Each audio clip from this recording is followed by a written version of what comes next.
All right. Welcome to the Virtuosity Podcast, episode number 2. We're going to be discussing 1950s jazz piano.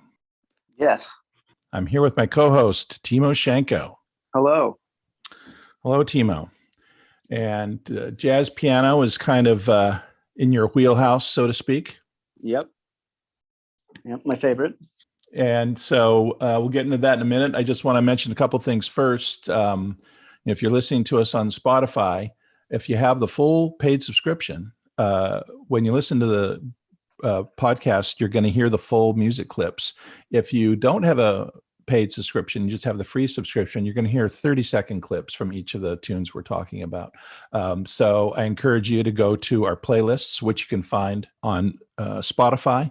We're also going to have playlists on YouTube, so you can go there and see video of some of the things we're talking about when video is available, or the music will be there as well. So there's plenty of places to check out and hear a lot of the tunes we're talking about if you can't access it here on this podcast. And then podcasts outside Spotify won't include the music clips, but again, you can go to the playlist for all that. And so in addition to our podcast, we also have a Patreon page where we have a lot of exclusive content.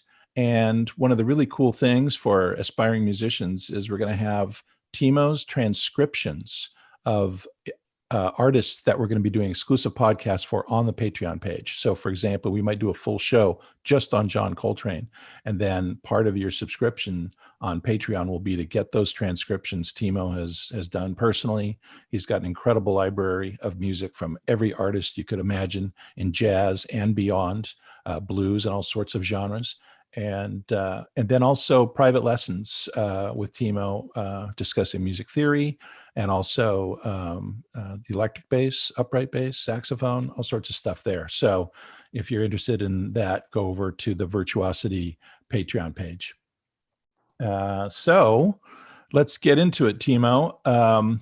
We were talking about how we were going to start our show, and this is our first music show.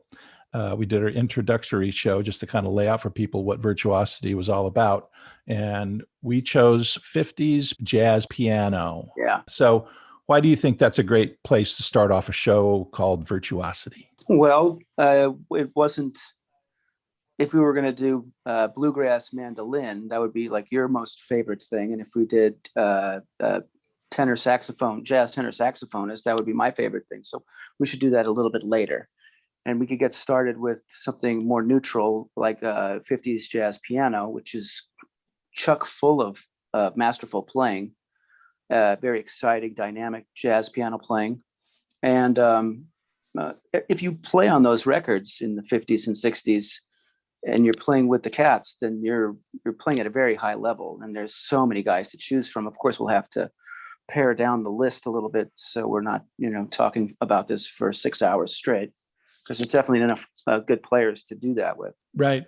Also, for me, when I think about kind of the evolution of jazz piano from the early days of back to Scott Joplin and then to Art Tatum, when you get into the 50s, for me, it's a little bit of a paradigm shift where the development of bebop and some more sophisticated harmonic language coming from Bird and Art Tatum and some of these guys, it's really beginning to expand, and you're beginning to see different strains of jazz developing, and it's kind of also pointing the way forward. Yeah. This is setting the stage for the future. Yes, because Monk and then Bud Powell and Horace Silver set it up for everybody else that comes after them, whether it's Chick Corea or Keith Jarrett or Bill Evans or all of them, Red Garland. You go down the list, there's only a few guys that are sort of in a league all their own, like Oscar Peterson. Yeah.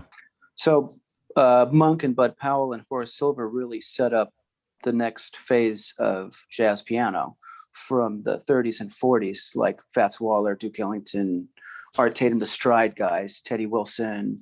You go down that list of fantastic pianists. But the music really changed after Monk and after Bird and after Dizzy Gillespie. And Monk teaches Bud Powell, and Bud Powell creates Bill Evans and Chick Corea and Keith Jarrett and Horace Silver sets it up for the music to go more soulful, more bluesy, more black. And that sets up, Bobby Timmons and all these other 60s pianists. So it's a great place to start. It's the 50s. Great.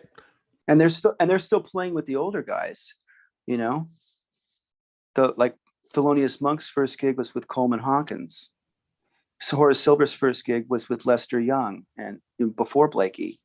So the older guy, there's a lot of transitional stuff going on. The music didn't just change on January 1st, 1950. So we're going to try to finesse our way around the edges of what the 50s mean. Perfect. Yeah, great.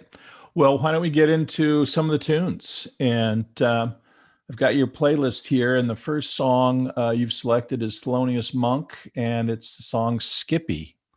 Little intro. Oh, just into the tune. Well, I picked this tune because Monk's music is so he gets so disjointed and so comical and quirky and rhythmic and spacious, and he always has these kind of slower plodding tempos that are difficult for drummers to play on. They don't know how to subdivide it. There's stories we can talk about there.